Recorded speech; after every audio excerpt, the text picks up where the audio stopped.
Hi friends, இன்றைக்கி நான் உங்களுக்கு செஞ்சு காணிக்க போகிற ரெசிபியோட நேம் மில்க் புட்டிங். ஜஸ்ட் ஒரு 4-5 இன்க்ரீடியண்ட்டை வச்சு எப்படி ஒரு சூப்பரான டெசர்ட் பண்ணலான்னு பார்க்கலாம். ஸோ ஃபஸ்ட்டு இதுக்கு தேவை தேங்காய் பால். நான் யூஸ் பண்ணுறது டிசானோவோட கோகோனட் மில்க் தான்.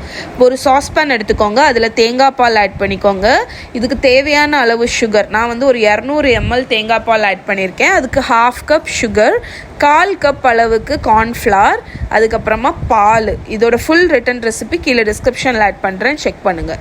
இதை ஃபஸ்ட்டு ஒரு விஸ்கை வச்சு கட்டி இல்லாமல் கலந்துட்டு அடுப்பில் வச்சு ஹீட் பண்ணுங்கள். கான்ஸ்டண்ட்டாக மிக்ஸ் பண்ணிக்கிட்டே இருங்க. ஒரு ஸ்டேஜில் டக்குன்னு திக்காக ஆரம்பிக்கும். திக்காகும்போது நல்லா ஃபுல்லாக மிக்ஸ் பண்ணிங்கன்னா நல்லாவே உங்களுக்கு திரண்டுட்டு வரும். இந்த டைமில் நான் விஸ்கை எடுத்துகிட்டு ஸ்பூனுக்கு ஸ்பேச்சுலாக யூஸ் பண்ணேன். இப்போ ஒரு ஆயில் தடவின ட்ரேயில் இல்லைன்னா ஒரு செட் பண்ணுற ட்ரேயில் இதை ஊற்றிட்டு ஃப்ரிட்ஜில் ஒரு 2 மணிக்கூர் போல் செட்டாக விட்டுருங்க. ஸோ 2 மணிக்கூர் கழித்து நம்ம கார்ன்ஃப்ளவர் போட்டிருக்கிறதுனால சூப்பராக செட் ஆகிடும். இப்போ அதை கேர்ஃபுல்லாக ஒரு கட்டிங் போர்டில் நம்ம அந்த புட்டிங்கை மாற்றி சின்ன சின்ன க்யூப்ஸ் ஆட்டு கட் பண்ணிக்கோங்க.